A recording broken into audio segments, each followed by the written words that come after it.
หนังสือโรมบทที่สองเหตุจะอั้นโอมนุษย์เอ๋ยบ่ว่าท่านจะเป็นไผเมื่อท่านกล่าวโทษผู้อื่นนั้นท่านบ่มีข้อแก้ตัวเลยย้อนว่าเมื่อท่านกล่าวโทษผู้อื่นท่านก็ได้กล่าวโทษตัวเก่าตัวย้อนว่าท่านที่กล่าวโทษเขาก็ยังประพฤติอยู่อย่างเช่นเดียวกับเขาแต่เฮาฮู้แน่ว่าการที่พระเจ้าทรงพิพากษา ลงโทษคนที่ประพฤติเช่นนั้นก็เป็นตามความจริงโอมนุษย์เอ๋ยท่านที่กล่าวโทษคนที่ประพฤติเช่นนั้นและท่านเองก็ยังประพฤติเช่นเดียวกับเขาท่านคิดว่าท่านจะพ้นจากการพิพากษาลงโทษของพระเจ้าได้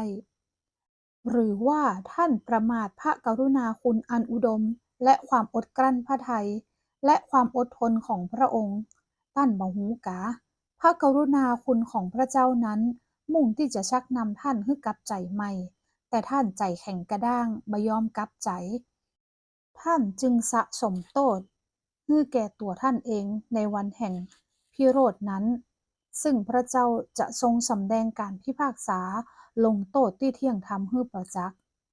พระองค์ทรงประทานแก่ทุกคนตามควรแก่การยะของเขาสำหรับคนที่ภาคเพียรยะความดี แสวงหาสง่าราศีเกียรติและความเป็นอมตะนั้น พระองค์จะประทานชีวิตนิรันดร์ให้แต่พระองค์จะทรงพิโรธและลงพระอาชญาแก่คนที่มักจะยกตนข่มท่าน และบ่เชื่อฟังความแต่ฟังความอาธรรม ความทุกขเวทนาจะเกิดแก่จิตใจทุกคนที่ประพฤติชั่ว แก่พวกเจ้ายิวก่อนแล้วก็พวกต่างชาติตัวยแต่สง่าราศีเกียรติและสันติสุขจะเกิดมีแต่ผู้คนที่ประพฤติดีแก่หมู่เจ้ายิวก่อนแล้วก็แก่หมู่ต่างชาติตัวยย้อนว่าพระเจ้าบ่ได้ทรงหันแก่หน้าผู้ใดเลยย้อนว่าคนตั้งหลายที่บ่มีพระราชบัญญัติและทำบาปจะต้องพินาศโดยบ่อ้างพระราชบัญญัติ ย้อนว่าคนที่เพียงฟังแต่พระราชบัญญัติเต้าอั้นหาใช่ผู้ชอบธรรมจำเพาะพระพักของพระเจ้าไม่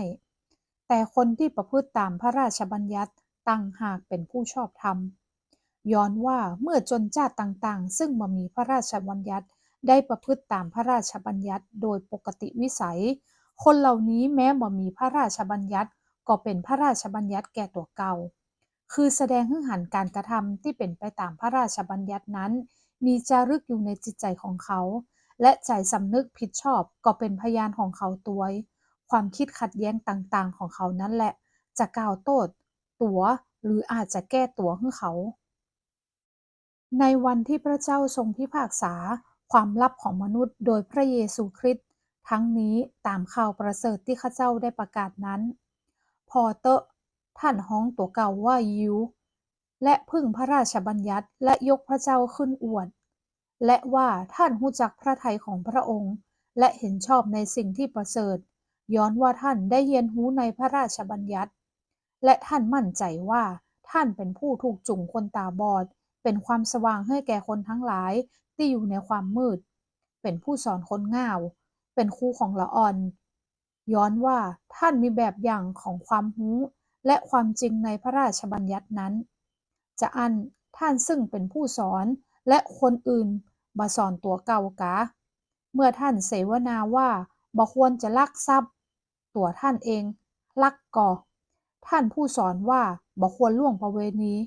ตัวท่านล่วงประเวณีก่อท่านผู้รังเกียจรูปเคารพตัวท่านเองปล้นพระวิหารก่อ ท่านผู้โอ้อวดในพระราชบัญญัติตัวท่านเองยังลบหลู่พระเจ้าตัวยการละเมิดพระราชบัญญัติก่อย้อนว่ามีเขียนไว้แล้วว่าคนต่างชาติผู้หมิ่นประมาทต่อพระนามของพระเจ้าก็เพราะท่านทั้งหลายถ้าท่านรักษาพระราชบัญญัติพิธีเข้าสุนัตก็เป็นประโยชน์แต่ถ้าท่านละเมิดพระราชบัญญัติการที่ท่านเข้าสุนัตนั้นก็เหมือนกับท่านบ่ได้เข้าเลย เหตุจะอันถ้าผู้ที่บ่ได้เข้าสุนัตยังรักษาความชอบธรรมแห่งพระราชบัญญัติแล้วการที่เขาบ่ได้เข้าสุนัตนั้นจะถือเหมือนกับว่า